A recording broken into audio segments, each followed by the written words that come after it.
اے اہل اسلام، اللہ اور اس کے رسول کی طرف سے ان مشرکوں سے جن سے تم نے عہد کر رکھا تھا بیزاری اور جنگ کی تیاری ہے۔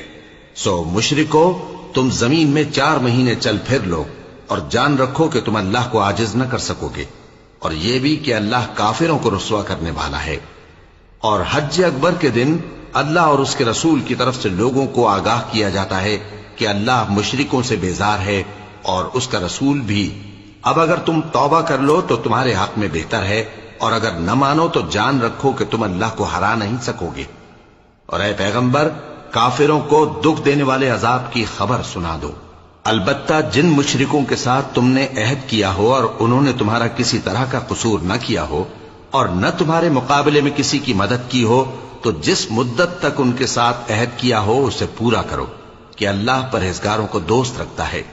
پس جب عزت کے مہینے گزر جائیں تو مشرکوں کو جہاں پاؤ قتل کر دو، اور ان کو پکڑ لو اور گھیر لو، اور ہر گھات کی جگہ ان کی طاق میں بیٹھے رہو۔ پھر اگر وہ توبہ کر لیں اور نماز قائم کرنے اور زکوٰۃ دینے لگیں تو ان کا رستہ چھوڑ دو، بے شک اللہ بخشنے والا ہے، مہربان ہے۔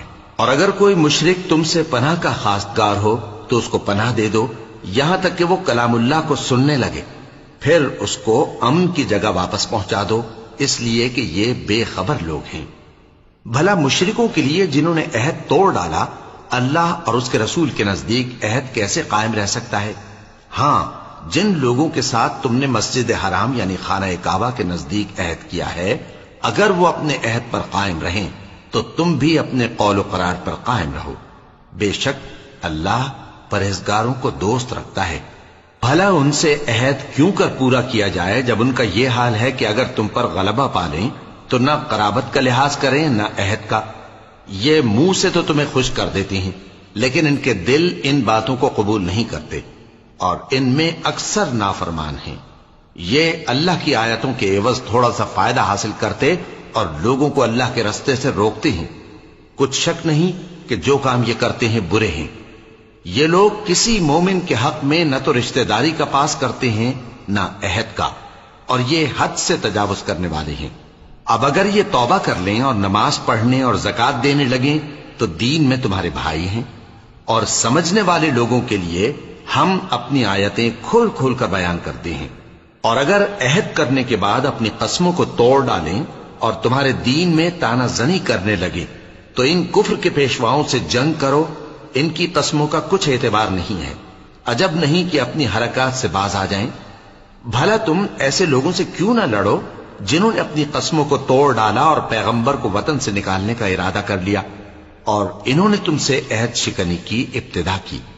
کیا تم ایسے لوگوں سے ڈرتے ہو؟ سو ڈرنے کے لائق تو اللہ ہے اگر تم ایمان والے ہو۔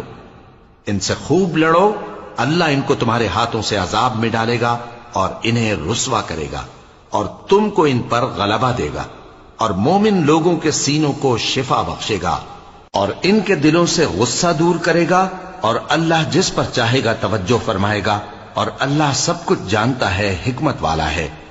کیا تم لوگ یہ خیال کرتے ہو کہ بے آزمائش چھوڑ دیے جاؤ گے؟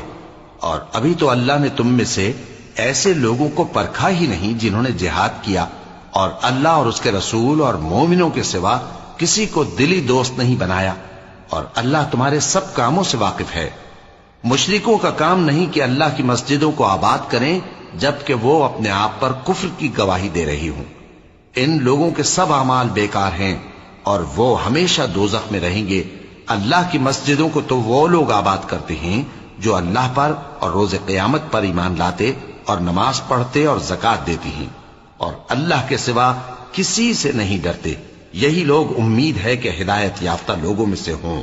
کیا تم نے حاجیوں کو پانی پلانا اور مسجد حرام یعنی خانہ کعبہ کو آباد کرنا اس شخص کے اعمال جیسا خیال کیا ہے جو اللہ اور روز آخر پر ایمان رکھتا ہے اور اللہ کی راہ میں جہاد کرتا ہے؟ یہ لوگ اللہ کے نزدیک برابر نہیں ہیں، اور اللہ ظالم لوگوں کو